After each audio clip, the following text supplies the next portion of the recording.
Yeah, yeah, yeah. We are now tuned in episode number 284, the last episode of 2019. What's the deal, y'all? This your boy King Eric the Great, and you're now tuned in at the livest hip-hop show on Friday nights, Off the Cuff Radio, alongside my co-host T-Max with the facts.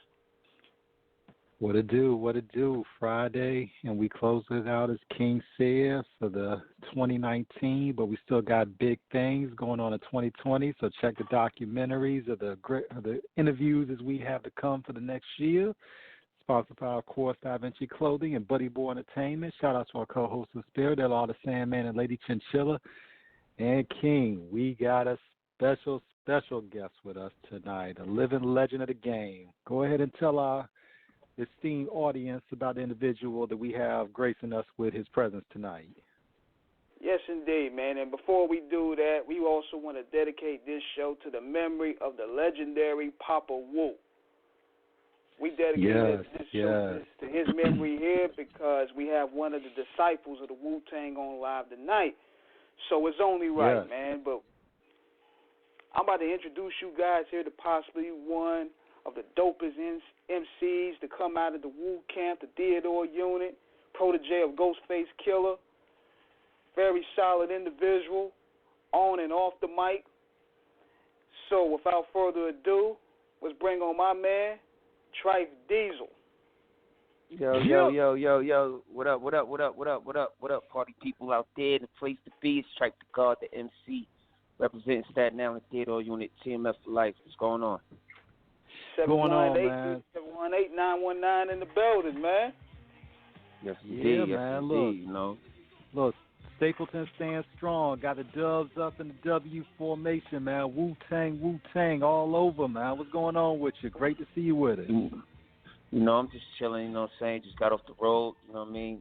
Just finished celebrating Christmas, about to take it into the new year. You know what I mean? Working on this new album, the Project Pope 3. You know what I'm saying? So, yeah, I'm just staying busy working, you know what I'm saying? Yes, sir, man. How 2019 treated you this year on a 1 to 10? On a 1 to 10, I say a good about an 8, you know what I'm saying? Because there's always room for improvement, you know what I'm saying? So, hopefully, you know, year 2020, you know what I mean? You know, 2020, that's vision, the year of the vision, you know what I'm saying? So that's how I look at it, 2020. Clear vision, clear-minded, you know what I'm saying? And see things with a clear vision, you know what I'm saying? So I'm looking forward to correcting 2020, you know what I'm saying, and make this year be a 10, you know what I mean? Take it to the top, you heard? Definitely, man. We know we're so pleased, we're so honored, we're so humble to have you on. We know last week, you know, you was in the midst of having your tour and everything, so you had to take care of some personal business, but we're so happy to have you with us. One thing about it, man, listening to King, you know, bless us, you know, with some of your earlier work, man. I mean, man, it took me right back. I mean, dude, I was thinking all the way back to like the early 2000s, man. It's just that New York essence.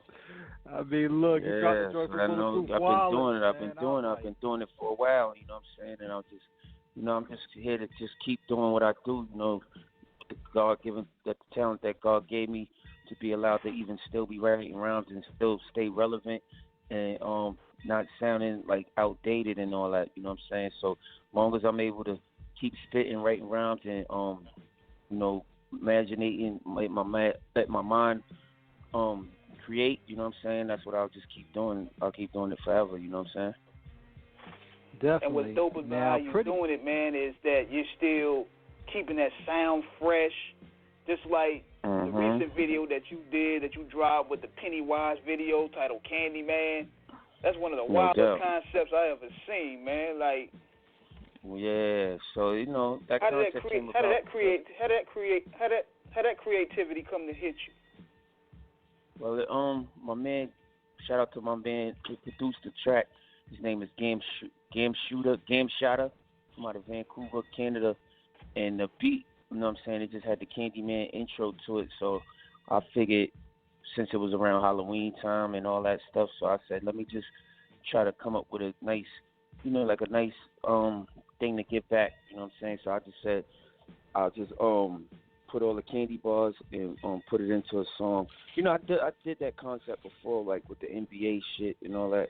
But I just said this time I'll flip it with a bunch of candies and try to put it out around Halloween, which I did. I put the song out around Halloween and then shot the video and released it around the same time.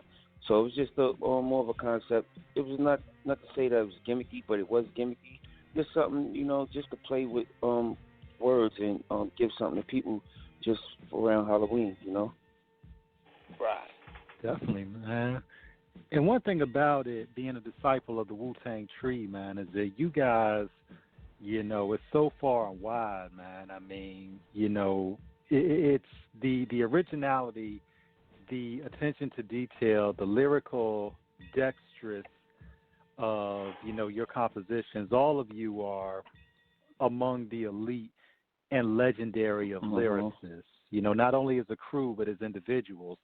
But before all of that, tell us about a little bit about, you know, your first foray, because '99 when you were on Shaheem's project, I believe that was your first official debut on Wax. Tell our audience about that album you've hit on Shaheem with. I think that might have been one of my first times being on Wax, or it might have been before that. Pop the Brown Hornets album, the Underground Emperor. I might have been on that first. I think the song was called what's the name of it? One Shot Deal or Pop the Brown Hornet. It's the same trio because we all from Stapleton. Shaheem from Stapleton, Pop the Brown Hornet from Stapleton, and we used to be in RNS crib. You know what I'm saying? Shout out to RNS. We used to be at his house writing rhymes. That's where I honed all my talent from too, like being around Pop the Brown Hornet, Shaheem. You know, being around Stapleton, and the Pop the Brown Hornet. I think that was the first time I ever was on Wax, and then with Shaheem on the Man Child album. Yes, 1999. Yeah, that was the one. Sir. That was the One Life to Live song. Yeah, with me, Shaheem, Don Pacino, and my partner from TMF, Tommy Whispers. So yeah, we I think we recorded that in what's that, Quad Studio? Yeah, it was a Quad Studio. Manhattan, New York. Yes, sir. Yeah, we recorded that in Quad Studio. That's where Tupac had got shot at. We was in that studio back in the days, and you know, Shaheem was like, yo, he wanted to do a song with him, so he just called us up. We came out there and we got on the song. You know what I mean? I think that night he recorded a couple of songs that night. I think I even met Big L that night too, because Big L was on that album also with the Furious Anger song. And that was the first time. That was the first and only time that I met the legendary Big L. You know what I'm saying? So, yeah, that was a good experience. You know what I'm saying? And I was the last person to go on that song. And like the way it was recorded, like even like how I kept going while the beat stopped, it was just I just kept rhyming, and they just decided to keep the song like that. You know what I'm saying? Because it made sense to do it like that. Definitely. I mean, definitely being in that cipher. I mean, you know, obviously being clicked up with those guys as you were, it's almost impossible not to have the rapping bug bite you in terms of really infecting you with the imagination of ill MCing. How long did it take you in terms of your writing before you knew that this was like really like you were ready for the big time with it? I don't really know. But I just knew it was something that I had, you know what I'm saying? Because, you know, I would like write my rhymes, but, you know, only kick it to my peoples in the crew, you know what I'm saying? Like my friends around me. And I think one time we was on the train or whatever, and we saw, remember Crazy Sam from Video Music Box or something? Crazy Sam, he was on Video Music Box. He's like a funny guy on the Video Music Box. He's like a VJ, you know what I'm saying? And we seen him on the train, and my people was like, yo, kick that rhyme to him or whatever. And I was kind of timid or whatever. So that was one of the times where my peoples had hyped me up, and they believed in me, which helped me believe in myself. And I had spit around the Crazy Sam on the train, and he really took a liking to it also, you know what I'm saying? So from that point, that's when I knew I had something, and I just continued to keep writing, you know what I mean? Back then it was like more harder for me to write because I ain't really had, you know, too much I was real young, so I ain't really had too much to really write about. But as I grew older and experienced more things in life, that's how I knew, I could speak, I could rap about more things. My concept and my lyrical content expanded more as I grew older and experienced things in life, Yeah, man. And you coming along with the Wu-Tang, of course, everybody is familiar with the 36 Chambers album, of course, when they came in 1993, and the doors that would open up. I mean, we would see Killah Army, we would see Sons of Man. I mean, we would just see this whole, Syndicate. You all, yes, Wu Syndicate. I mean, you all being as, connected with them. We're just going to go ahead and say you're a member because obviously you recorded with these guys prolifically. What did you all know the influence that all of you would have on the hip-hop landscape back then, in terms of when you all got started with it? Did you know what this was going to become in terms of not only would you become legends, you would become icons in terms of a living embodiment of what a crew is? No, I knew because I was on the outside looking in around that time. Like, I can't really speak for like the main members or whatever, but when I seen them, because they shot the video "Protect Your Neck" in my hood and all around Staten Island. So when they did come through, because I knew Ghost, because he lived in the next building, and his little brother, me and him was best friends. So when they came through and did the video, and I saw it, like how big it was when it did come on the the video shows back then or whatever. I knew it was something big, and it made me feel proud to be from where I was from, because just to see people that grew up like me and things like that to make it on a wide screen, just to be on TV and the radio, period, that was a big. I knew that it was a big accomplishment. Whether it went this far, whether it had got this big that it is right now, whether or not, it was just for them to even make it that far. It was real. It was like a proud moment for me just to be where them dudes coming from. You know what I mean? So that within itself, it was already a legendary experience. You know what I'm saying? It was a heartfelt moment. You know what I'm saying? Just to see people that, I mean, it gave you a sense of pride. It gave you a sense that you could make it out. You know what I'm saying? Without doing things illegally. You know what I'm saying? So it was a way of getting out, like legally. You know what I'm saying? So yeah, I knew it was big because I was around that time on the outside looking in. Now, when I did get around these brothers and, got around Ghost, and it was all like a shock to me, like, you know what I mean, to get the opportunity to be on a larger scale, you know what I mean, with a larger artist. So to me, I didn't know, like, when I got around, like, people would know me around the world and accept my music, you know what I'm saying? So it took me a while, like, to really feel it, like, you know what I'm saying? But from the beginning, yeah, I knew it was something big. I knew Wu-Tang was big. Then you start coming around. A lot of the masses, they started coming up around, really hearing you doing the Bulletproof Wallace period. This is where we started playing the first song to begin to show the Jukes. Yeah. And that followed up with, and that followed up with around that period from 2001 to 2004, when you guys were just pumping out material nonstop.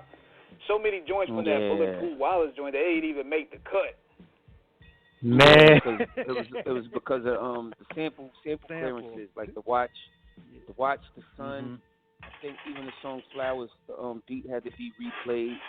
A couple of songs had to get snatched off of there because due to sample clearances. I think for the Sun, RZA had forgot the where he got the sample from and all that. So, and that's before Google and all that stuff. So, it was hard to like Google the song or where this song came from, and you know what I mean, who sampled.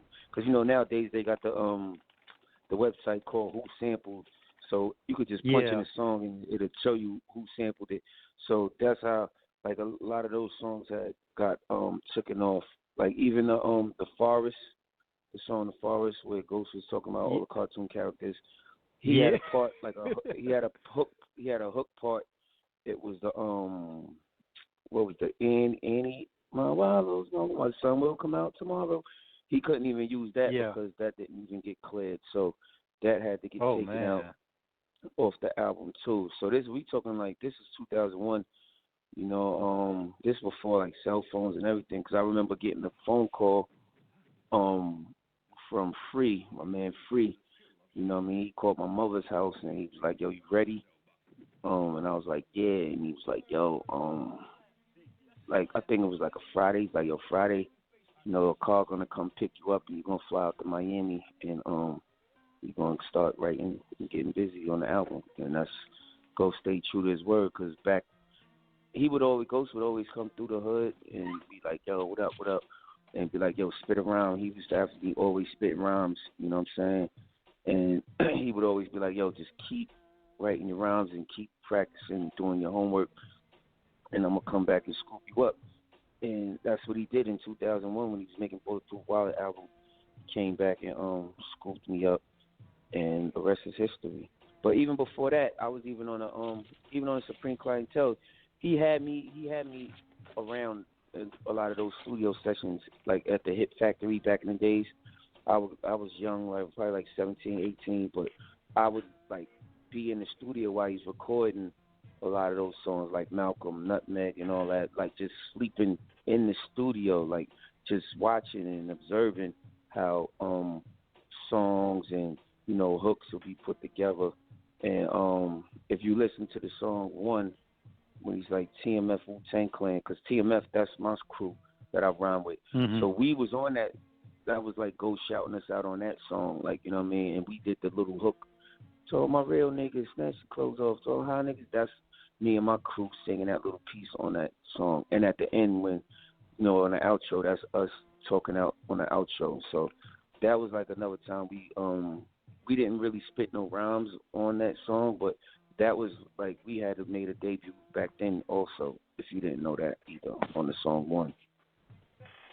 Man, because one thing about it, Trife, is the fact is when you're looking at that era, and I think this is what made it, all the more, mythical, because you were right. Not only were you right there in the midst of all of this, as Ghost was doing it. This is a kind of the time where Ghost was pretty much, to a degree, carrying the Wu-Tang flag, single-handedly. Mm-hmm. I mean, and we're all Wu-Tang fans here, but there was a lot of, there was a lot of stuff going on, that's documented. We're not going to get into all of that here, but Mm-hmm. Ghost was, to drop 2 albums in a row. If I really had to put it out there, Supreme Clientele is easily my most favorite Ghost album.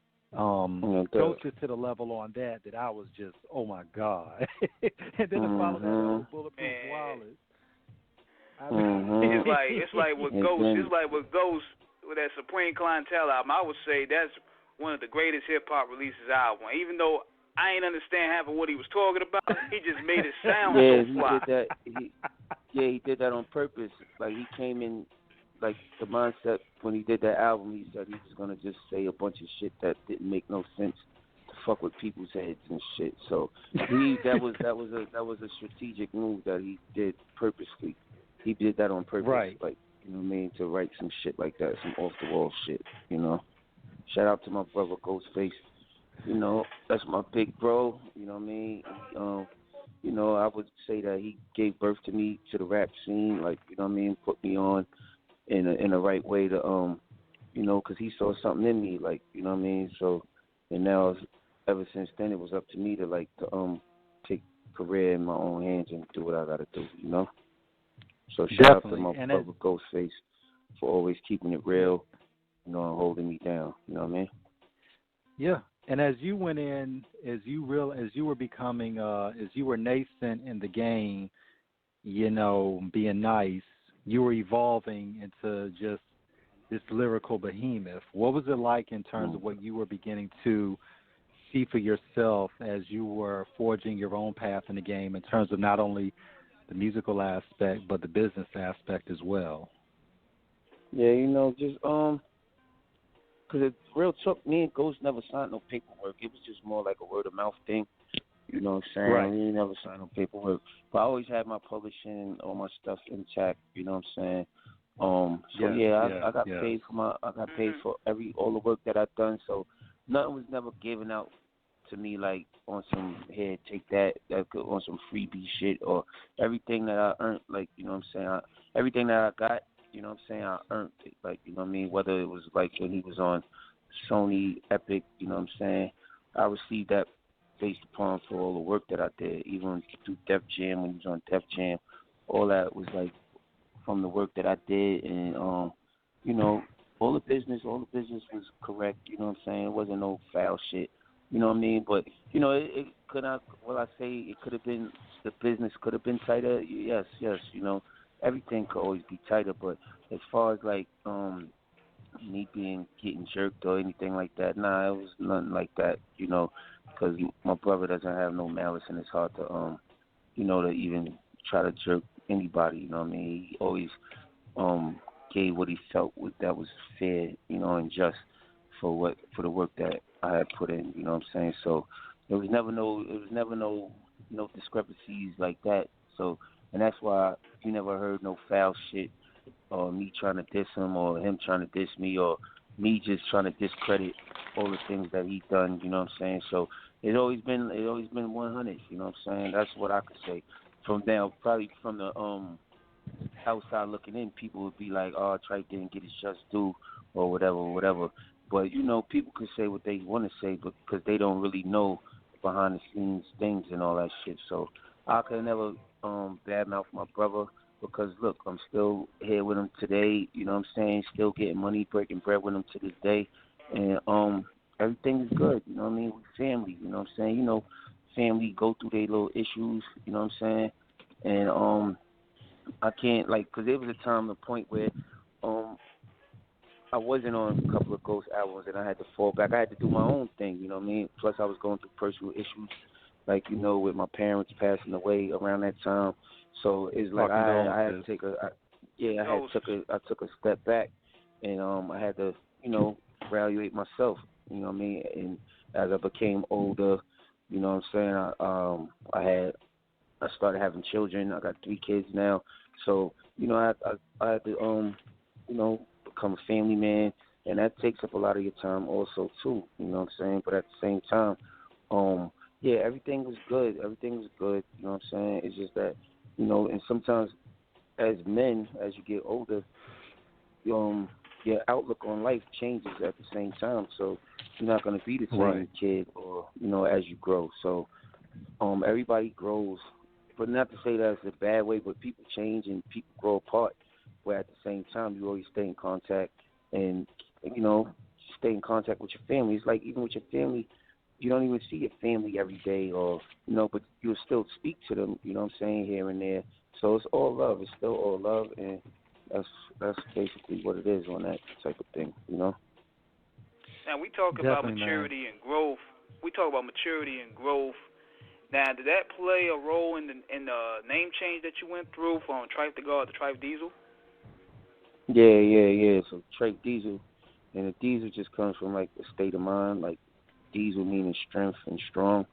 So just being strong-minded. So that's why I changed it from Trife the God to Trife Diesel.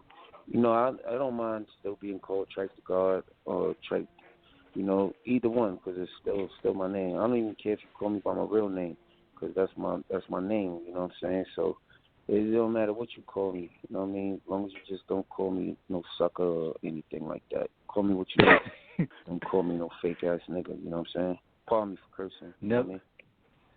Never that. Are we good, man? One thing, definitely one thing about it, man, is that, you know, as we're going along, you know, and we still got a ways to go with this, but, you know, your humility, your, you know, mixed with confidence, with graciousness and appreciation, you know, it's a rarity in the game, man, because, you know, and you know, because you see so many artists out there who get a certain level of celebrity and fame and begin to get very self-absorbed with themselves, like this, you know, like they were, like this was just something that I deserve this. And then you sometimes with them don't see the appreciation of understanding the blessing, because this is something that, is there's we're a time all... and place for everything. Go There's ahead. a time and place for everything. Go ahead. You know what I'm saying? It's time to be humble. Right. And there's a time to, there's a time to be aggressive. You know what I'm saying? You just got to pick and choose when to be that. You know what I'm saying? You always, but at the same time, you always must be humble. Because if you don't know how to humble yourself, God will show you that there's times He'll humble you real fast.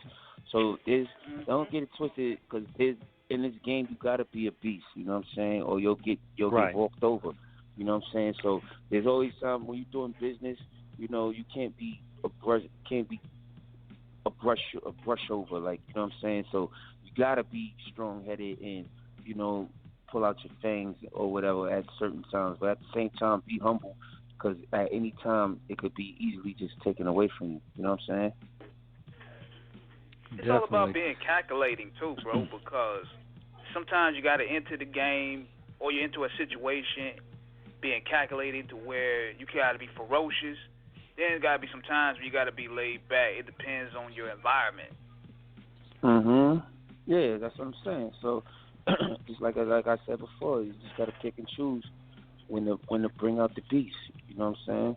Because if you be hard to work with, sometimes people, all right, yeah, I heard Trife Diesel, he's an asshole. I don't want to work with assholes. You know what I'm saying?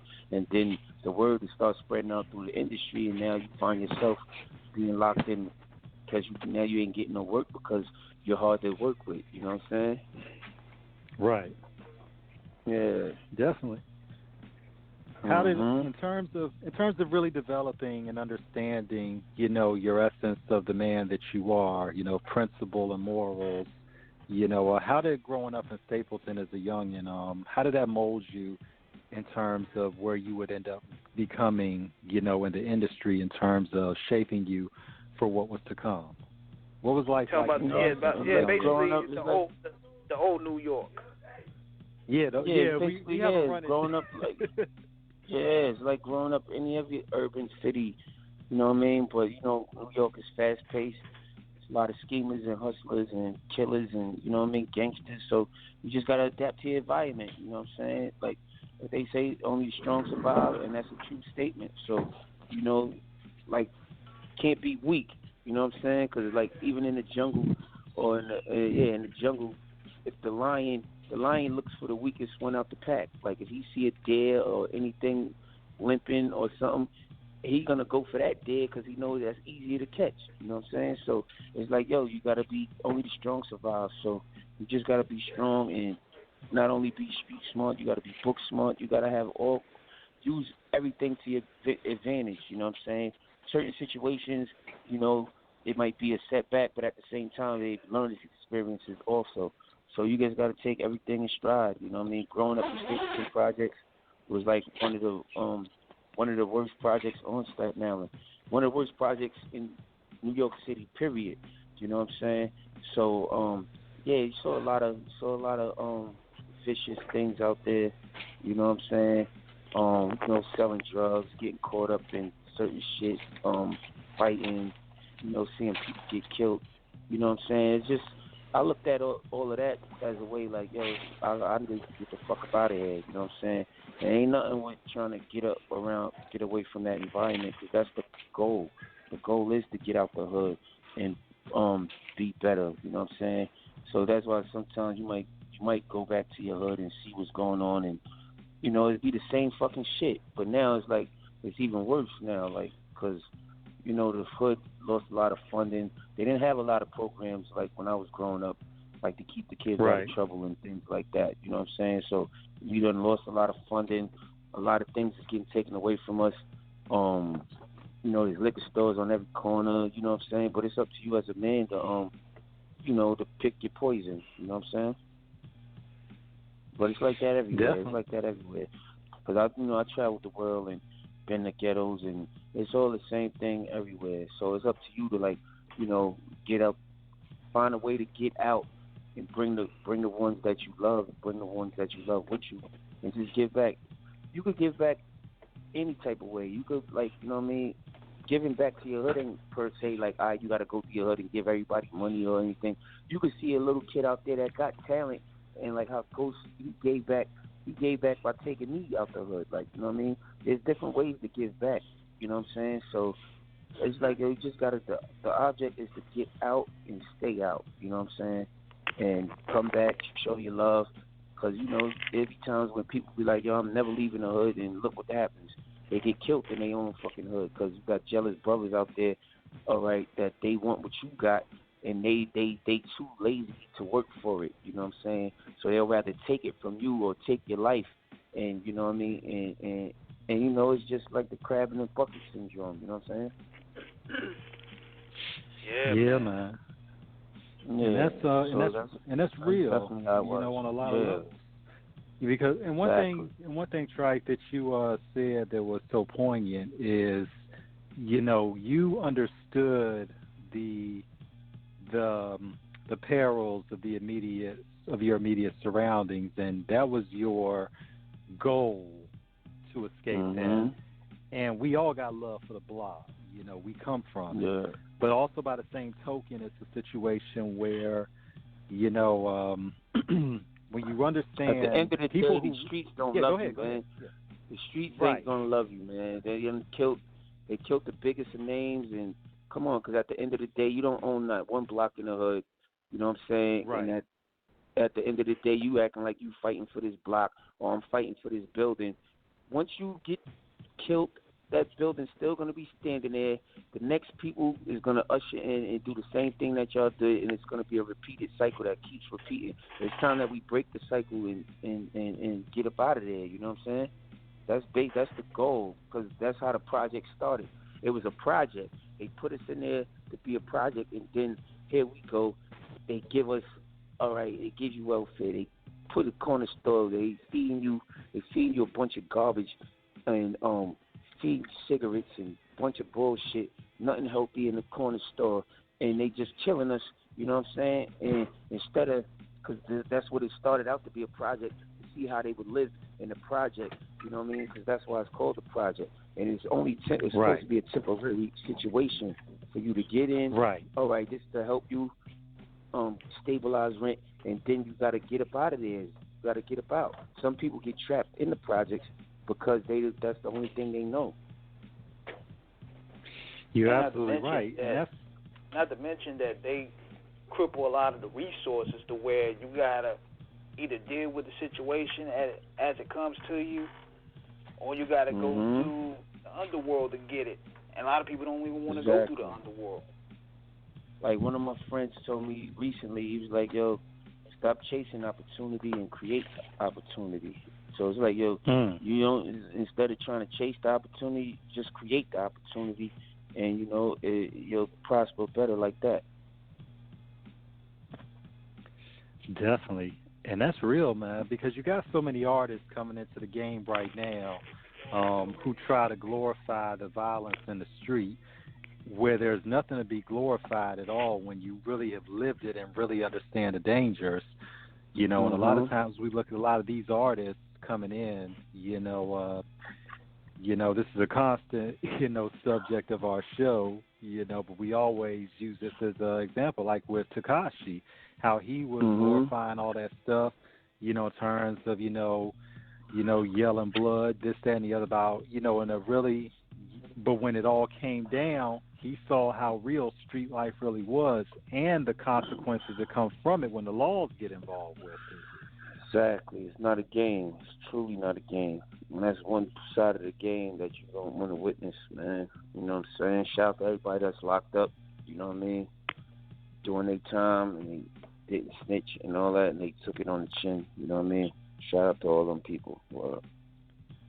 Look, all the way from Lompoc to Pelican Bay to Rikers to Coxsackie, you know, look, Off the Cuff Radio, shout out to all our brothers of all colors locked down, man, who really understand what it was like out there, you know, and like Trife said, didn't tell, didn't fold, didn't break, and still stand tall and strong.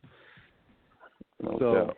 I mean, we gotta take a little second here in terms of really, really giving our listeners an understanding of just your lyrical, just the dynamo that you have. I'm just gonna read this off, from your project Pope with the war track. I mean, this is this is just straight this is straight fire right here. Straight heat from the kitchen right there. Yeah, man, where niggas get popped, buried in sand lots. New York niggas triple their money hitting the grind spot. West Coast bang for their colors and they demand blocks. Stuffed them niggas barbecue grilling, seasoning ham cops. Can't forget my Midwest niggas out the shy. St. Louis to Tennessee where them killers is sure to ride. Shouting out how players clocking that paper. The all them fly pimps in Detroit rocking them gators, riding around the top down, heating the laps. They balling with the plush leather seats in the back. Down in Houston, sitting sideways, chucking the deuce, popping them bottles, getting blasted over cups for that juice. Dizzy Stoops, niggas blowing off Bobby like Whitney Houston. Grey Goose with a touch of grapefruit, indeed to get me loose. We need to call a truce on my fallen truth. Stop the warring. Let's do more recording. Sit back and count this loot. God damn, man. I mean, that's like some picture painting right there. Yeah, so that was just saying like it was a war. It was just breaking down like for wherever you was at, every city is the same shit. Like it was like, showing love to each city around the globe, you know what I'm saying? In a hook, it was like war in the east, war in the west, war up north, war down south. There's war everywhere around the whole world. East, west, north, south, you know what I mean? And the moral of the story in the song was just to get it how you live, you know what I'm saying? Tell us about that writing process that went into that, because you're very deliberate with your pen, and that shows in terms of how it's exercised in the rhyme. What's a typical writing session for you like in terms of when you really get it in your head? Especially like with songs like that, with the concept, it's basically sometimes it's just how the beat is set up. If the beat is talking to me like that, that's what I'll say. But mainly it just comes across with the beat. Sometimes I could just be walking down the block and out there might pop in my head, but more or less it's basically how the beat ride. I catch the melody or the concept based upon how the beat sounds. So if the beat sounding like it need to be talked about something deep or whatever, that's what I'll come across. Or it's basically just the beat. It's the beat. You know what I'm saying? There's a lot of things I like to talk about. You know what I mean? But if the beat, once I get into the beat, and then I have like certain things I want to express, then I'll throw it in there like that. But mainly it starts with the beat, and then I might catch the melody, and then that's when the words come out. So that's like basically my writing process. Sometimes writing a 16-bar or writing a song, it might take me a week. Sometimes it might take me a couple of hours. It just depending on how you feeling. You know what I'm saying? Sometimes it just flows. It flows naturally. And sometimes, all right, let me take my time on this record because I really want to get my point across, and I want to make a lot of sense on this record. So sometimes those be the records that take me a while to write. You know what I'm saying? Yeah. Now with you, a lot of times, you coming out, I didn't mean to cut you off, T-Mac, but. Oh no, go ahead, King. Go ahead. Yeah, you good. Now when you coming through, y'all came through with the 718 album in 2004, the Theodore Unit album. Now, and working with that project there, like, what was the get down like? Like, was it very competitive when it comes to sharpening your blades or who having the hottest verse? Because that was a very underrated project. Yeah, it was just like most of those songs was songs that didn't make the Pretty Tony album. So, yeah, I think that's what it was. It was like a lot of songs that didn't make the Pretty Tony album. We had like leftover songs. Because, when we record, we was just recording. We record a whole bunch of songs, and then we only going to use these 14 or 15 songs, and we might have like 10 songs left over. Or you might have half a song with just my verse on it, or another song with just Ghost verse on it. So then it'd be like, all right, let's get so-and-so on that one, so-and-so on this one. And then that's how we put that whole project together. Some of the songs that I might have been working on for my album, or that I didn't use around that time, like, fuck it, here, take that song, and we could use that for that. You know what I'm saying? But that's how that project got put together. And then, it was just another way to get some more money. All right, we got these songs laying around. All right, we ain't gonna use them. Instead of just acting like we putting out a mixtape or whatever. All right, we put out an album, but it's like a mixtape, a compilation, and we go get a check from niggas and put it out. You know what I'm saying? Yeah, that's one thing work ethic is very underrated because I remember too, after the fish scale, Ghost had so much stuff in the stash that he had to come out with a more fish. Yeah, so that's how basically it was. Like that's how all that stuff came. Even like with the Put It On the Line album, it was like all those be like songs while we was recording like a main album. Those be like the songs that wasn't used. So all right, we ain't using those songs. Let's put it together, compile it, and put out another album. So that's why it was easy for us to put out an album like right after that album had dropped. So it's like it's just continuous working. And people really underestimate the art of it because when you look at those songs easily stand on their own in reference to like when you listen to them, it's something that they don't sound like the cutting room floors. They sound like dope tracks because the main thing with an album, and I think people really have to understand the art of sequencing. I'm going to ask you this in a second about how important it is in terms of understanding how songs fit into an album, a theme, or whatever you're trying to convey. But those albums, I mean, the songs themselves were unbelievable in terms of, it's the only thing you get concerned about when you have that much is basically you don't want to overload the listener. But by the same token, this just can't sit around and not be out there either because this is just too dope to keep, keep in the vault. But when putting a project together, go ahead. Plus nowadays, like, you can't be sitting on your material, even though the songs, we record, like, songs is timeless and all that stuff, but at the same time, you gotta put it out. You gotta get it out because the more content that you have, the more people are gonna search for you. It's like building up the search engine. So the more product that you got out, the more people that's gonna attract. You know what I'm saying? It's like even being on the block. If you consistent on the block, whatever you doing, if you selling your crack, your drugs, or whatever. Not to say that you should be out there doing it, but if you is doing what you're doing, you know what I mean. If the people that want the product, they know you always got it. You always on the block. You always got it. They're gonna come see you rather than come and seeing a guy that he only had that shit that one time, and then every time you try to see that guy, he never got nothing. So the more product that you got and you keep it consistent, the more the people gonna come checking for you. Yeah, and it's about your branding. We look at a situation like with rest in peace, the late great Prince, and I will never forget this when he was on Tavis Smiley over 20 years ago, and Tavis asked him, okay, we've heard all the stories, we've heard the rumors about the songs. How many songs do you really have? And Prince said about 5,000. And Tavis was like, 5,000 songs. He's like, Prince said 5,000. He's like, record it. Prince said, record it. Ready to go. Prince said, ready to go. I was like, and I mean, and this was always a urban legend because we heard about it. We didn't, know it until, the Purple One actually said something and gave confirmation to it. But with his untimely passing 3 years ago, dog, 5,000 songs. And we all Prince fans here. And unfortunately, we may never get to hear those. I'm like, can you imagine the stuff he did? Yeah, it's like 500 albums right there. And he owned all the music, so that's why he could do whatever he want with his music, because he owned the rights to all his music, Definitely.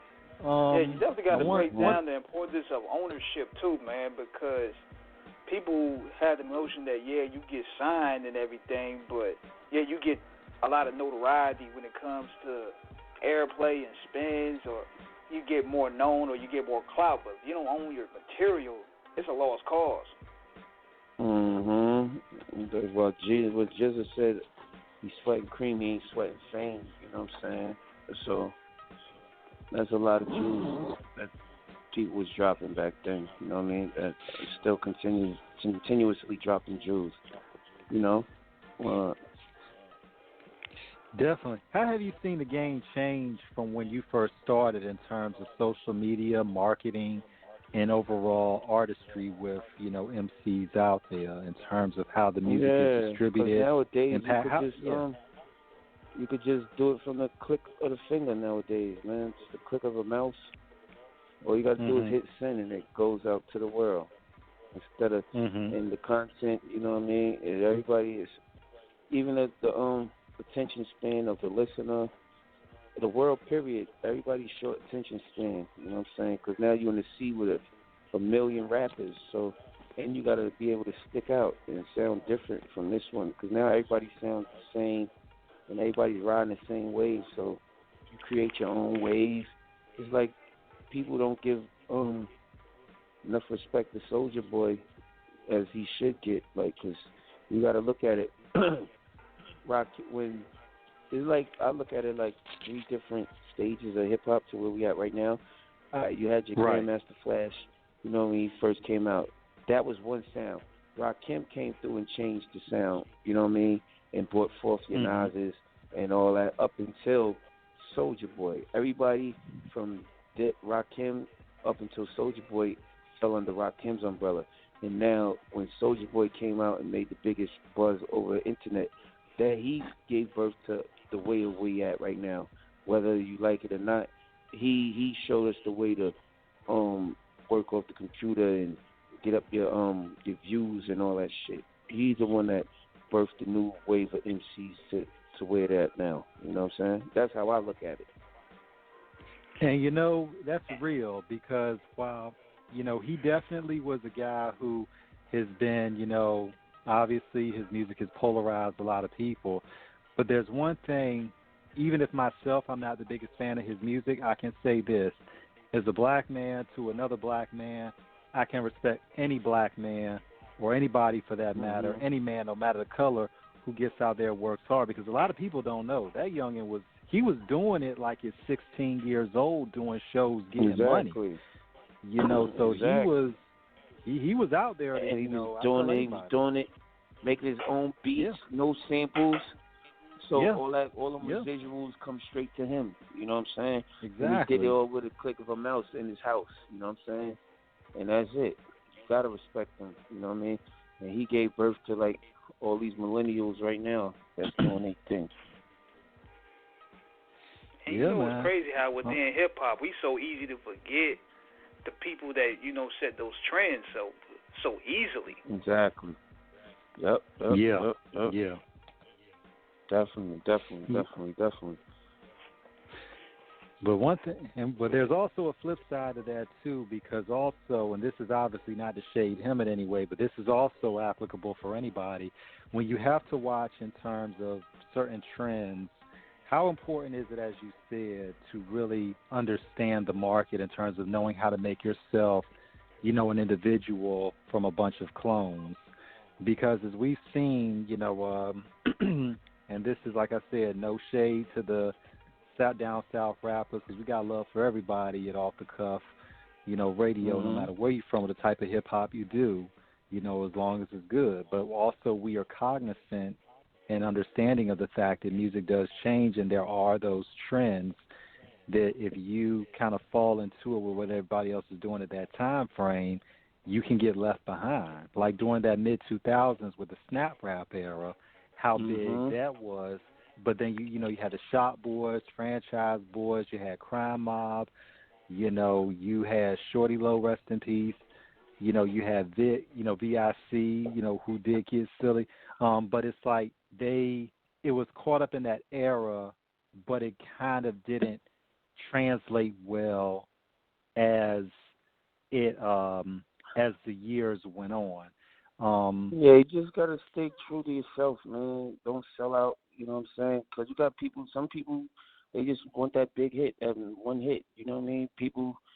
Some people just want to come in the game, or because anybody could be a rapper now. They just want to be rappers now. You know what I'm saying? They didn't have, like when we growing up, you had to hone your talent and put work into it. Now anybody could put up and say whatever the fuck they want on the mic, vibes, this, that, and just put it out. It's like You know, ain't nobody taking the time. You got the certain rappers that do take the time to write their rhymes and all that stuff, but more like going back to what I said, the attention span of the listener, they don't want to hear a fucking niggas saying some deep shit. They don't want to hear because first of all, nowadays niggas is high on some pills and all that shit. They not trying to think while they want to just have fun. And not to say back in the days that we wasn't having fun and dancing and doing all that stuff. You know what I mean? But nowadays, like I said, the attention span of the listener, they don't want to hear all that shit. They just want to be caught in cloud nine, high, spaced out, and they just want to bop their head and have fun. They not really listening to the lyrics. They listening more or less to the rhythm, to the beat. They not listening to the words. You know what I'm saying? They just want to. I really can't really say, but that's how I look at it. Now we talking about the transition of the eras, and you notice not only is a difference between the labels and how marketing, but also performance as well. Now you was performing then and performing now. Do you get a bit like a pet peeve when it comes to people bringing their cell phones out to shows and stuff? What you mean, like when they recording it? Yeah, like either when they record or they glued onto the phones, because I remember when I was going to shows, it was all about the energy. It's all about paying attention to the concert at hand. I mean, you go out now, you see everybody. Because that's the day and age you live in, man. You know what I'm saying? Everything is big brothers watching everything. You know what I'm saying? Whether even when you're walking down the street, there's cameras on every corner. That's just the day and age we live in. You know what I'm saying? So, everybody. I can't really call it, but that's just the day and age we living in. Being that, I come from the era back then where it wasn't no like big cameras and no camera in your face all the time. Because back in the days, being where we from, we didn't like cameras because we didn't want to be seen on camera. But nowadays, it's just that it's like just evolving with everything. Like, you know what I'm saying? You got to change with the times. You know what I mean? You can't be stuck in your ways. You know what I mean? You can, but it's like you got to evolve and do it the way you want to do it. But as far as like the cameras, like I know what you're saying about the cameras. Like people watching, you at a live concert, but you got your phone in your hand and you watching through your phone instead of really looking through it through your own optics. You're looking through the phone, even though you're capturing it, but you're looking through the phone, watching the show. You know what I'm saying? Instead of watching it vividly with your own two eyes. You know what I'm saying? So I get what you're saying when you say that. That's just the day and age that we live in. We living in a computer world, a digital world. You know what I'm saying? That's what it is. You know what I'm saying? I can't really call it. You know what I'm saying? I would have to talk to iPhone, Apple, and all them niggas and shit. Like, you know what I mean? Or you gotta do it like Dave Chappelle do it. Dave Chappelle, when he do a show, he like, look, nobody bring their cell phone in. Nah, but you know what it is? It's just different. Like, you know what I'm saying? Because comedy, you know, it's more like, because there's two different comedy, and it's all, even though it's the same thing, performance. But, people make the records for the people to listen to over and over and over. Now, once a comedian goes do stand-up and somebody tapes it and put it out on the internet before they could put it out, it takes away from their stand-up. So that's why it's different, totally different when they do a comedian, comic, and, hip-hop artists. You know what I'm saying? Right. Gotcha. Yeah. Yeah, but it's good to have the people in there, taping the show. Because sometimes you can't even tape the show yourself because you on stage. You know what I'm saying? So, and then now you got the social media. You know what I mean? They'll tag you in it, and then you be like, oh shit, I just see myself up on the joint like that. You know what I mean? So like it is, gotcha. This technology, all this shit is a gift and a curse. You know what I'm saying? You just got to take it and use it to your advantage. Definitely. It has a lot of advantages too. I think that's what a lot of people don't focus on because it helps in a lot of ways when it comes to getting your music out there a little easier because days of slinging the CDs and stuff was a lot of work. Mm-hmm. Hitting the block, rain, sleet, and snow, blizzards, hurricane season, you had to hit the block everywhere. Yeah. But Instagram, you just go ahead and create your little flyer on your app, send that bad boy out there. You ain't got to get your boots dirty. Exactly. So that's why it's even better. It's like it's just love. It's a whole different ball game, and it's all love. You know what I'm saying? Being coming from both eras, I just like I stay. I'm able to adapt.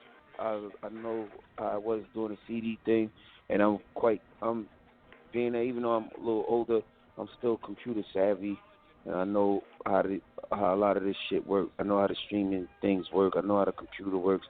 I know how to do the downloads. I know how to do all that stuff. So, you know, I'm fortunate that, you know, I'm not caught in the dinosaur era. You know, and it's crazy, Trife, because when we look back, because we're all old enough to remember, you know, all the video shows like, you know, Rap City, The Box, Yo on TV Raps, you know, Video Vibrations, Video Soul, all that. So we, you know, so to see how artists now, and especially how back in the day artists were contingent on, you know, record company budgets to finance their operations, we see a lot of rappers, you know, like yourself and so many others, you know, who are taking control of their careers and just going ahead and putting out the videos and doing the music as they see fit.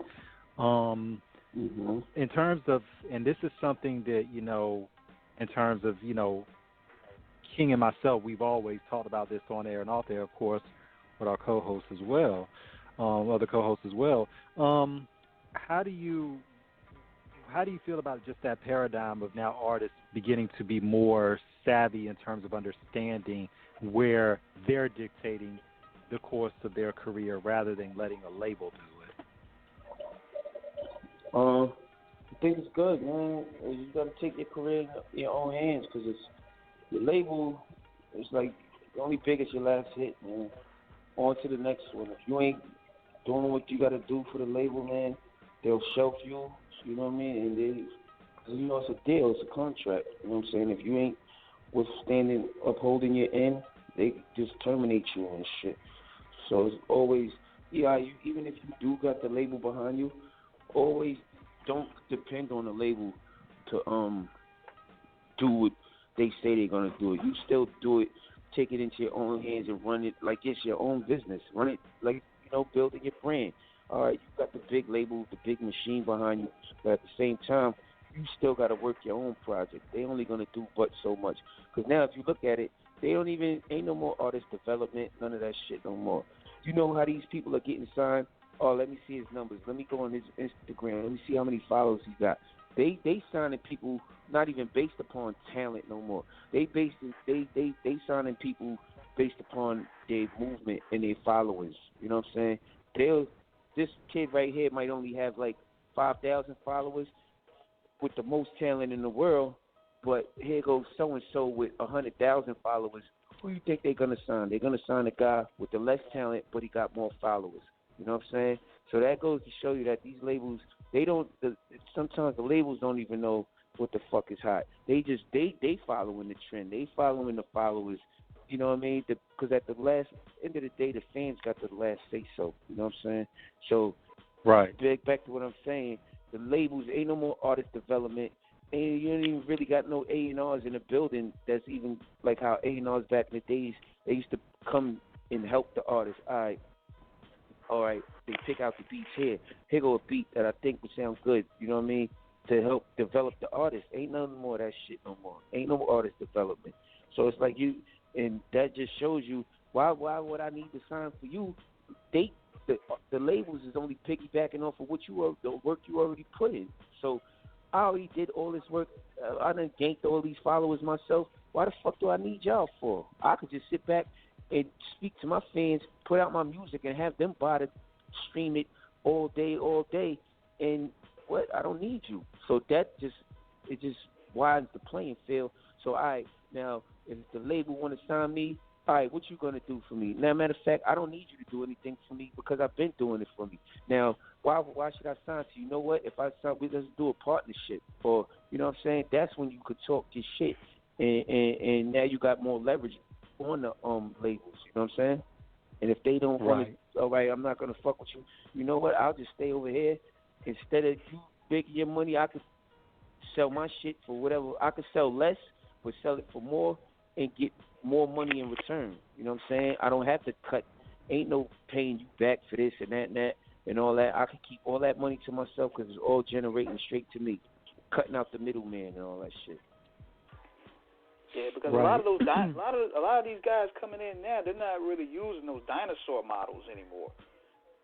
Mhm. And they're looking at it as a situation like, damn, I wish it was like the old days. Because like in the old days, it used to be more so about talent. A lot of people don't really focus on the business side. That's why they was able to get those crappy deals. So now these guys, they done learn from the mistakes of the elders. A lot of people getting these 360 deals and all that shit now too. You know what I mean? Because back in the day, you got your deal. Now the label, they want everything. They want a piece of everything. They want a piece of your touring. They want a piece of everything. They want a piece of your brand. They want to. Back in the days when you toured, that was just you. That was how you made all your money, just by touring. Now Exactly. You around signing 360 deals. You know what I'm saying? And now the label, they getting a piece of all your shit. You know what I'm saying? So it's like, man, fuck all that shit. That's why you got to be careful with all these shits, these contracts you signing. And then for the most part, you be having, because you get that contract, they quick to sign that shit before reading it. You know what I mean? That's why they thinking rappers is dumb, because we don't read nothing. We just thinking, oh, this is an opportunity. But now you signing your whole life away. You know what I'm saying? And then now, 5-6 years, you like, where the fuck my money at? Nigga, it ain't the label's fault. They just presented you with the contract. It was your ass supposed to take your time, take that shit to the lawyer, and then you be having people using the label's lawyer. That's the dumbest shit ever. How the fuck that's conflict of interest? A lawyer that the label going to send to you, like, you know what I'm saying? The lawyer's working for the label, so of course he's going to say, all right, yeah, that's a good contract and all. Nah, you get your own lawyer and read over that. You rebuttal the shit. All right, this is what I want. That's not a good term, and that's how agreements work. Contracts work. It's like two sides. Y'all got to come to agreement to where both of y'all, it makes sense for both of y'all. You know what I'm saying? Did you move those stalks that I had back there? Huh? Hook, line, and sinker deal. Yeah. Can't hear you. That's one of the hook, line, and sinker deals that they have going on, where they just want to give you pennies. So it's great to see now that you see these guys wising up now, because all the information is out there on Google. Like you could Google a 360 deal. You could Google and find a good manager or lawyer. Yep, and they just dangling a piece of meat in front of you because you're hungry. So they dangling all this little meat. If they dangling that big ass piece of steak in front of you, of course they know there's like, they see you as the big fucking piece of. They know you got. They see money when they look at you. And if they could dangle that big piece of steak, imagine how much more steaks they could dangle in front of you. Fuck that shit. Yeah, that's real. But you know what's funny?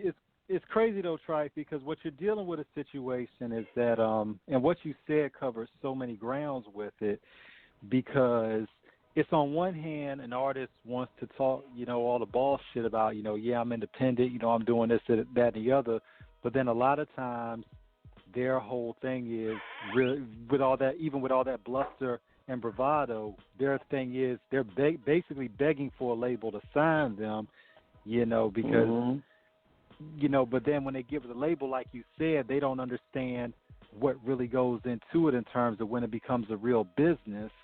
And then that's when you realize that, like you said, they got you by the balls after you done sign a contract, after they throw a little bit of money at you, and you're thinking you done made it, and then you done fucked around and got yourself owing them like all these albums. Now they got you trapped for 10 years. 7-album deal. Get out your contract.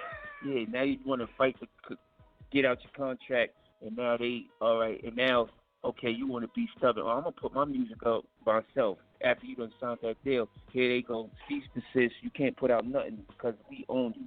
You ain't going to go out there putting out no music. Fuck that. You know what I'm saying? It's crazy when Prince went through his situation with Warner Brothers. A lot of people, that's what Prince was trying to say years ago. and Prince was always a proponent of artists, being, knowledgeable of the business, because it took Prince, about 5-6 years, in his battle with Warner Brothers to, Prince Rogers Nelson, that was his name. And for a time, he couldn't even use his own name.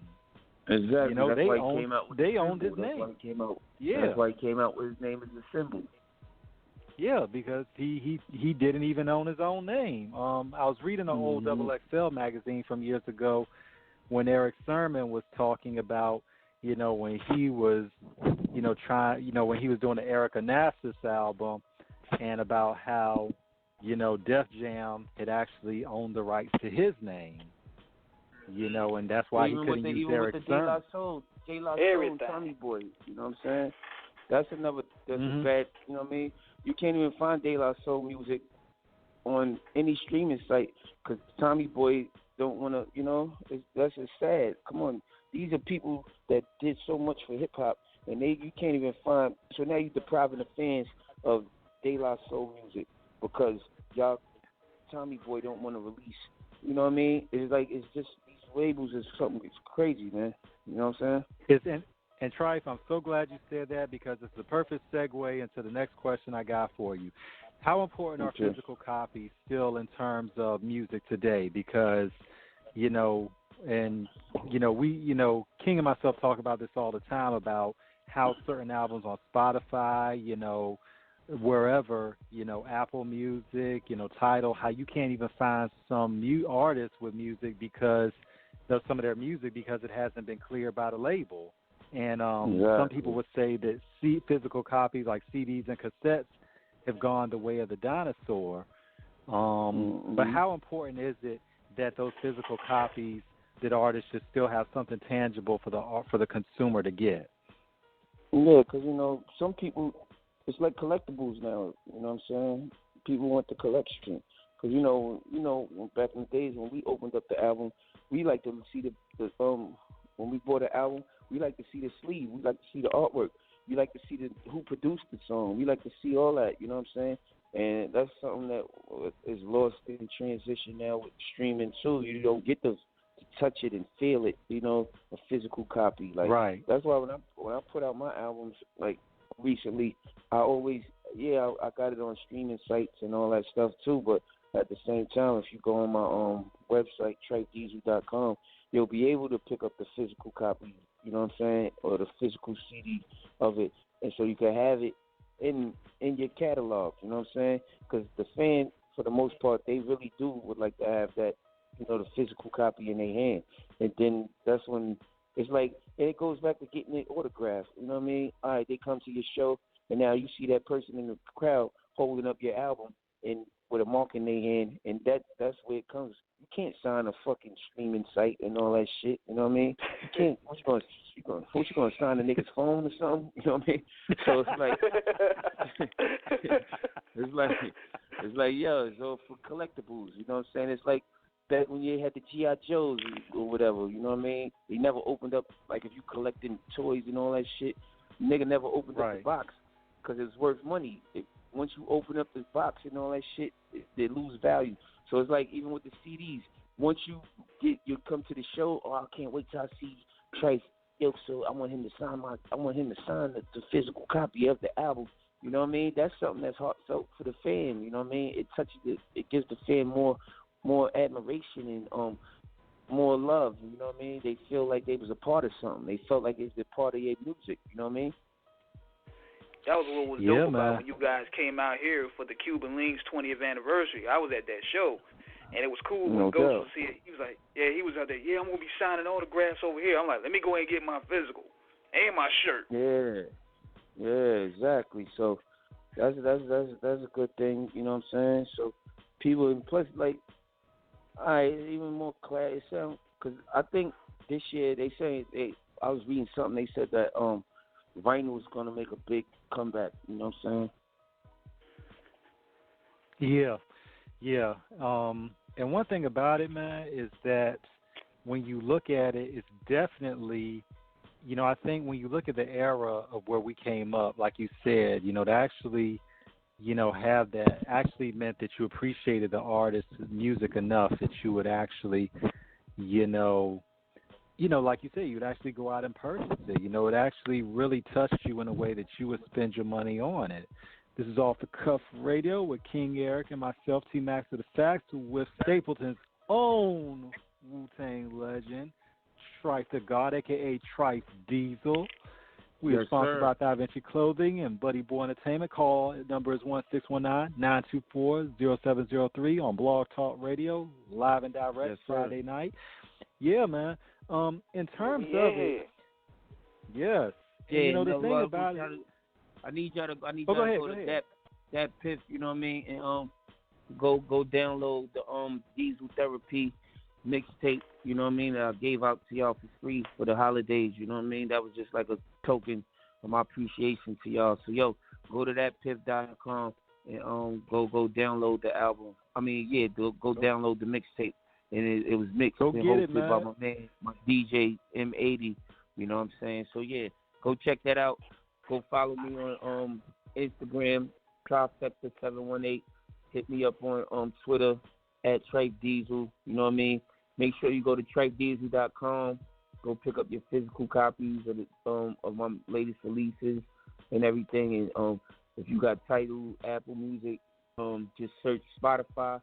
Just type in the name Trife Diesel, and you can listen to all my music there as well. Bandcamp, you know what I mean? SoundCloud. Just type in Trife Diesel and listen to the music. It's good music for y'all to listen to. You know what I mean? And make sure you follow me on all social media, because you'll be able to stay update or catch my new releases, and you'll find out where I'm going with this music shit. There you go. Look, that's some good PSA all that right there, man. Exactly. And of course, y'all can always go to YouTube to watch the work and get familiar with the visuals and everything.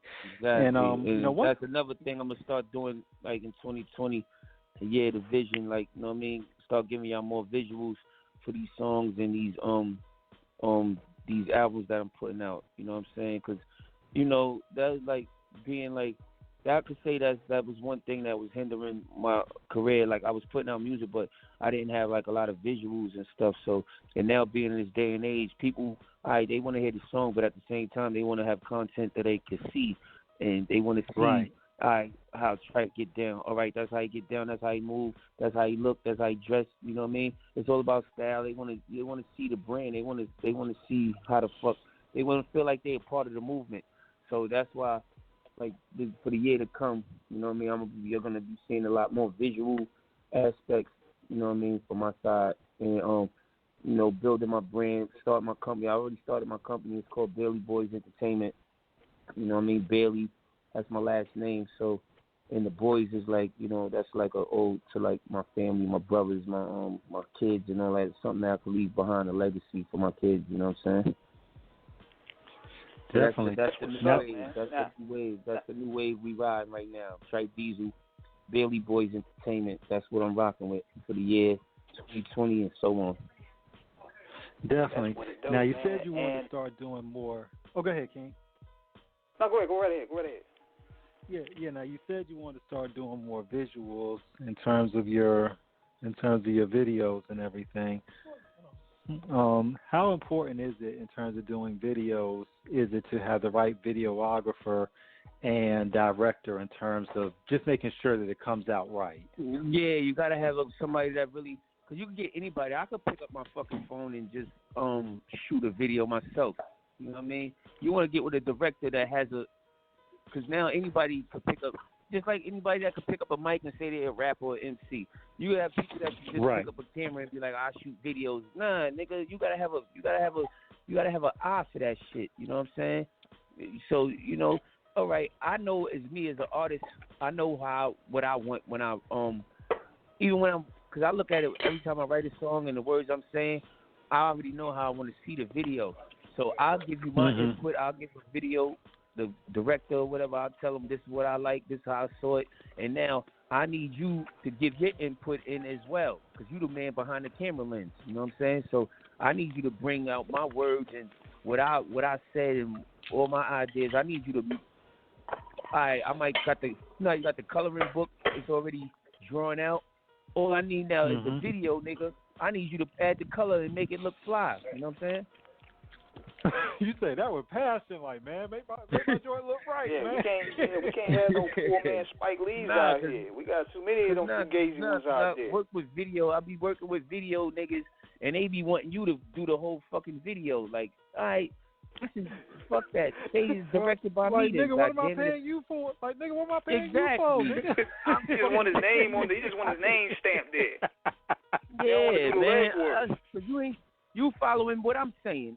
First of all, I gave you the song so we could write the treatment together, and here you go. You just going off, okay, what you want me to do next? Nigga, the fuck you directed? Fuck out of here, man.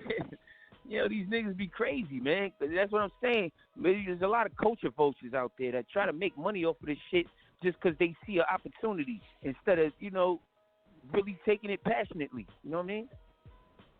Mm-hmm. Word. Now, those are people I don't really like them that. observing it. They just in it for the check. Exactly. Now, one thing too, Trife. Now, do you feel that because like, and Main Source called it so many years ago when they did that song "Faking the Funk," you know, when Large Professor said, and now I understand that this is a form of entertainment. So inherently in any situation like that, what you're going to have now with it being entertainment, it becomes inevitably at times corporate because it's become, you know, media influenced more.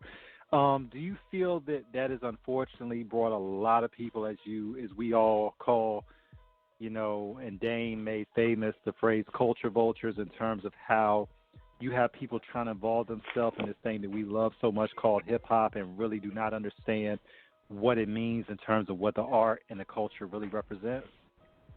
Yeah, just like I said before you answer the question, you know, before you ask the question, exactly what I said. You know, you got people that just want to come in and eat off the culture because they see an opportunity instead of doing something for the culture.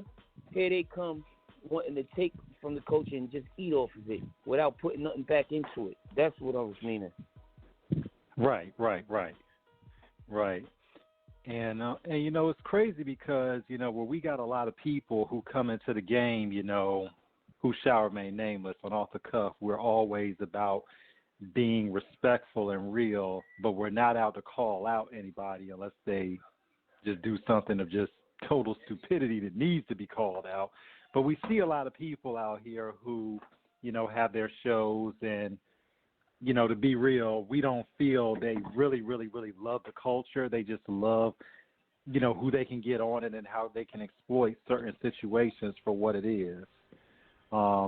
And we think that's a danger because we see a lot of artists go on these major quote-unquote platforms and think that that's like the be-all, end-all. But it's like, you know, you can't forget the, you know, certain people like the little guys, or even the, you know, or even the other publications that really have the bigger platforms that really do keep a understanding of what it is, you know, in reference to what the culture represents and how it's not going to make a mockery in terms of exploiting the worst of us as black people or anybody involved, but actually be treated with the intelligence and the reverence that it deserves for it being the art form of creativity and genius that it is. Yeah, you also have cases where a culture vulture could also be black. Because you got a lot of them that come in here don't really care about the history. Yeah, I'm not even mentioning color. A culture vulture could be anybody. It's like it could be white, black, orange, brown, yellow. I don't give a fuck what color you are. You know what I mean? A culture vulture is a person that just wants to eat off the culture without putting back into it and really knowing what the fuck this shit is about. You're not doing nothing for the culture. You're just taking away from it. So it don't got to be a white person, a black person. It could be anybody. Yeah. Yeah. Yeah, because we see, you know, but yeah, man. You got white people that some of the biggest hip hop heads. Look, Rick Rubin. Come on, he's straight hip hop. The legend. Yeah. Look, and Steve two of the coolest white man, Steve Rifkin. Look, we got to shout out It's the Real podcast because them white boys from Harlem, they are nice with it. You know, I was sold after I saw the interview they did with Jeezy because that was my first time watching them, and having met Jeezy and hung out with him a few times, Jeezy is a solid guy, one of the nicest people you will ever meet. But to see him, have that in that interview with those guys, I was telling King, I'm like, man, they like that's how that's how it's done, and we like to think we're pretty damn good with what we do. Matter of fact, we are good at what we do. But when I saw that, I was like, wow, these guys like really took it to another level. But those are people we really appreciate because it shows that no matter where you're from, whether you're a rich white kid from the suburbs or a suburban white kid or, well-to-do, being black in America or from the hood. Hip-hop is the one thing that ties us all together because we love what it encompasses in terms of it's about expression from the streets. And hip-hop, most importantly, is from the heart in terms of what your life is and how you articulate yourself. No doubt. And it's just beautiful to see so many people come into it who actually do rep it right. We got much love for those. And what's beautiful too is, within 2019, it felt good to see the Wu-Tang Clan get their due. Like, not only did they get their own street, but these guys had their own Showtime documentary and a damn TV series, man. I mean, that's a beautiful look right there. And looking at the TV series, I thought it was one of the best shows out there. And with you hanging with these guys and being around them, coming up with, do you feel that the actors duplicated them the right way, like in mannerisms and just overall portraying? It's probably like 80%, 75 to 80% accurate. Because they gotta sell it and make it entertaining also. But artistic license. It was pretty on point. Yeah, exactly. It's for the most part about 75, 80%. Ghost never even watched the shit. You know what I mean? He said he can't watch it. You know what I mean? Oh Lord. Yeah. He's just that's understandable though. His thing is, I know how it really went, and I don't need to watch a TV show to tell me how it went. So that's understandable. Yeah, shit like that. Yeah, but it was a great look to finally see groups that laid down the movement and the monument get their due. Yeah. Yeah. Yeah, man. And yeah, go ahead. Yeah, but I think so. I mean, but we've seen a lot of things over the years where, it's of course with the journalists, with the publications like Source, XXL, Don Diva, Feds, of course. When NWA movie came out, Straight Outta Compton back in 2015, that was something we were really amped up. Shout out to F. Gary Gray, for doing a terrific job with the screen adaptation in terms of really telling that story. And that's one thing about it because it showed that, the legends deserve, the legends did, this is not something that can be ignored. Hip-hop culture is not a niche thing. It's a worldwide phenomenon. And, and also from a broader perspective, how important, Trife, do you think it is that is, of us, in terms of being in the culture, that we tell our story as opposed to letting somebody who's not in it tell our story? No, because nobody can tell your story like you can, man. That's the bottom line. So it's very important for us to tell our story. You know what I mean? Because how you gonna get a Tom, Dick, and Harry that wasn't there or don't even know how it is to live the life that you led? You know what I mean? How you gonna let that man come in there and take full creative control, or male or female take full creative control of something that you done lived out? You know what I'm saying? Right.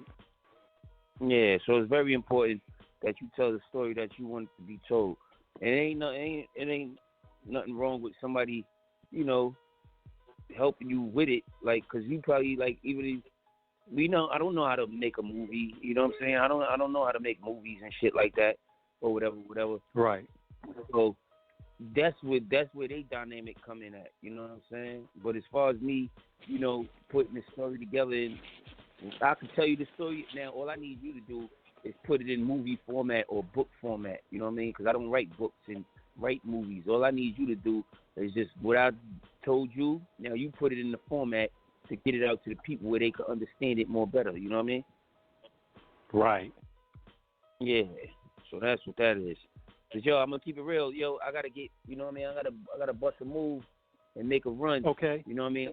Cut it off like that. You know what I mean? Now we good, man. We about to wrap things up anyway because the holidays. I gotta head out. I gotta take care of some things. But nevertheless, man, it was great chopping up with you, man. Yes. We got a lot to build on. No doubt. So yeah, yo, just make sure y'all go to datpiff.com. You know, stream the mixtape. You know what I'm saying? Diesel Therapy, and follow me on all social media, on Instagram at Trifecta718, Twitter Trife Diesel, Facebook Trife Diesel. You know what I mean? And make sure you go to trifediesel.com and check out the website and pick up the physical copies of my albums. And, yo, it was a pleasure, you know what I mean, to be speaking to y'all on the last episode of the year, taking it in 2020, you know what I mean? And you know, to end it off with a bang, you know what I'm saying? So, yo, just stay on the lookout for my next project that's coming out. And, yo, shout out to my DJ M80, you know what I mean, that holding me down. Brother Ghostface, Theodore Unit, TMF, Staten Island, TMF, you know what I mean? Everybody that I fuck with real hard, you know what I mean? Uncut Radio. Thanks for having me. Thanks to all the listeners out there. And, yo, man, I love y'all. You heard? Love you back, man. Thank you so much. You know, you always got to welcome Matt to come back anytime. Yeah, we definitely going to set that up. Definitely. For sure.